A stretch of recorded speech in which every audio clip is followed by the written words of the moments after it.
একটা বছর শেষ হয়ে নতুন বছর শুরু হচ্ছে। সবাইকে আমি 2026 সালের শুভকামনা জানাই। আপনাদের পরিবার সুস্থ থাকুন,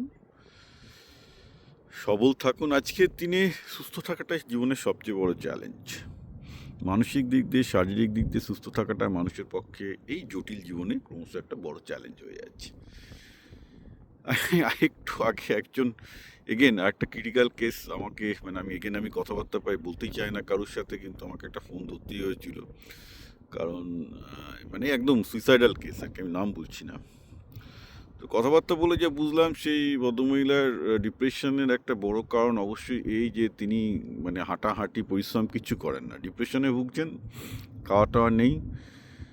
তো ন্যাচারালি মানসিক এবং শারীরিক স্বাস্থ্য সব দিক থেকে ভেঙে গেছে। কেন এটা আমি বলতে চাইছি, কারণ এটা বাঙালির আজকে ঘরে ঘরে পাবেন। তো আমি বললাম যে আপনি আগে ছেড়ে দিন, আগে অ্যাটলিস্ট 1-2 ঘন্টা হাঁটুন এবং রোদে অন্তত 10-20 মিনিট হাঁটুন, যাতে অন্তত শরীরে একটু রোদ লাগে। মানে বডিতে একটু সেরাটোনিন দরকার।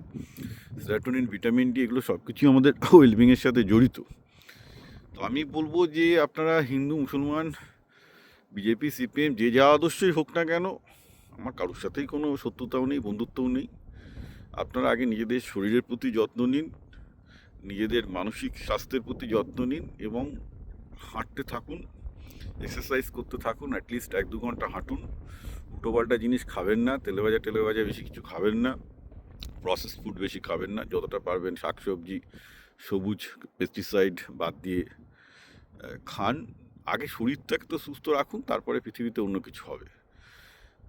এই কিছু মানুষের এসব করতে করতেই দেখবেন জীবনে একটা দিন চলে আসবে, মৃত্যুর সামনে উপস্থিত হয়ে যাবেন। মৃত্যু তো আমাদের সবার হবেই, মৃত্যু কি আপনি আটকাতে পারবেন? পারবেন না। সুতরাং যে কটা দিন বেঁচে আছেন, সুস্থভাবে থাকুন, সুস্থ চিন্তা করুন, পজিটিভ চিন্তা করুন, ভ্রমণ করুন, বিভিন্ন জায়গায় গিয়ে নিজেকে সমৃদ্ধ করুন, বিভিন্ন ধর্ম দর্শন পড়ে নিজেকে সমৃদ্ধ করুন, বিভিন্ন ভালো ভালো ভিডিও দেখে নিজেকে সমৃদ্ধ করুন, ভালো ভালো সিনেমা দেখে নিজেকে সমৃদ্ধ করুন। নিজেকে সমৃদ্ধ করার অনেক উপায় আছে, কিন্তু নিজেকে মিনিমাম অন্তত 1-2 ঘন্টা এক্সারসাইজ করুন, শরীরে একটু রোদ লাগান।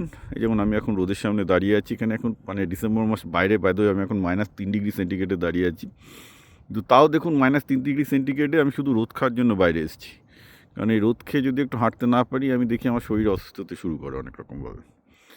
তো একটু সুস্থ থাকুন, সুস্থ থাকা প্র্যাকটিস করুন।